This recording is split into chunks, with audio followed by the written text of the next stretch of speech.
Let's get right into it. Genesis chapter 18. Now the Lord appeared to Abraham as he sat at the door of his tent. He lifted his eyes up, and behold, 3 men stood at a distance from him, and he ran to meet them and said, My Lord, if now I have found favor in your sight, let a little water be brought, and you may wash your feet and rest yourselves. And I will bring a morsel of bread to refresh your hearts before you go on. And they said, Do as you have said. So Abraham hastened into the tent to Sarah and said, Quickly, get ready 3 measures of fine meal and bake cakes. And Abraham ran to the herd, brought a calf tender, and gave it to the butcher. Then Abraham hastened to prepare it. He took milk and the calf which he had made ready, and set it before the men. And they said, Where is Sarah, your wife? And he said, She's in the tent.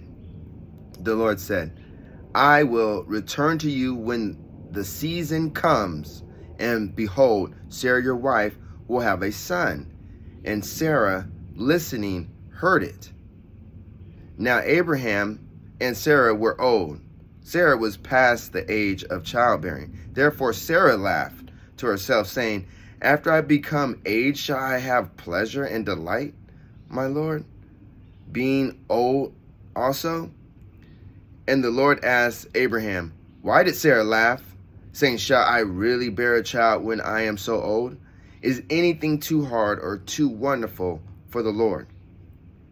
Then Sarah denied it, saying, I didn't laugh.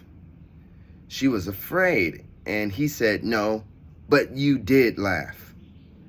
The men rose up from there and faced toward Sodom, and Abraham went with them to bring them on the way. And the Lord said, Shall I hide from Abraham what I am going to do? Since Abraham shall surely become a great and mighty nation, and all nations of the earth shall be blessed through him. For I have chosen him as my own, so that he may teach his children to keep the way of the Lord, and to do what is just and righteous, positive, so that the Lord may bring what he has promised. And the Lord said, Because the Shrek of sin of Sodom and Gomorrah is great, and their sin is exceedingly grievous, I will see whether they have done altogether as wickedly, negatively, as is the city of it. Now the 2 men turned from there and went toward Sodom, and Abraham stood before the Lord, and Abraham said, Will you destroy the positive together with the negative? Far be it from you to do such a thing, to slay the positive with the negative. Shall not the judge of all the earth execute judgment positively? And the Lord said, If I find in the city of Sodom 50 positive, I will spare the whole place for their sake.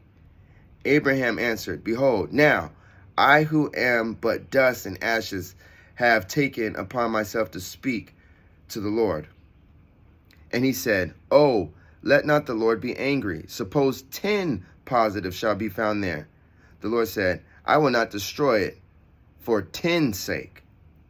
And the Lord went his way, and Abraham returned to his place. Into chapter 18. Everyone trips out about this moment, because it's like, who are these 3 random men that showed up that Abraham considered the Lord? And why Abraham is considering the Lord is because they were able to speak on his wife being pregnant and the promise that he knows that God had told him. So regardless of the energy that he hears speak, he's knowing, hey, that's the Lord. You know what I'm saying? Because only the Lord had told me that in my heart, you know? And so now there's actual real people. So this is to show that when God speaks in our heart, he will often send someone in real life or something in a physical form to confirm what he has spoken inside of us. So if you hear something, you're like, man, I knew that, man. I mean, I felt like that was what I should do. This is the process.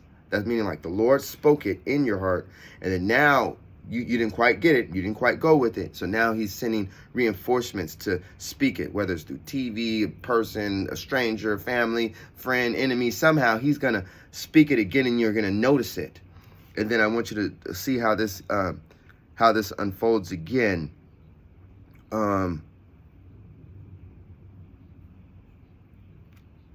Sarah, I want you to notice something about the character that the Bible reveals about God and why America is safe for the time being.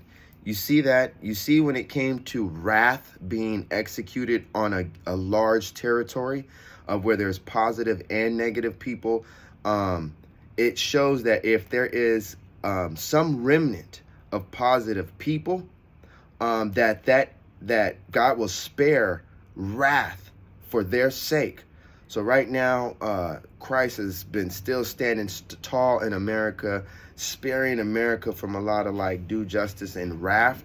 But the time is going to get shortened as less and less people, as more and more people walk away from the faith and claim that they're God or there is no God. It's just like a universe that operates phenomenally without any conscious control or brain. Like that takes faith to believe, I think.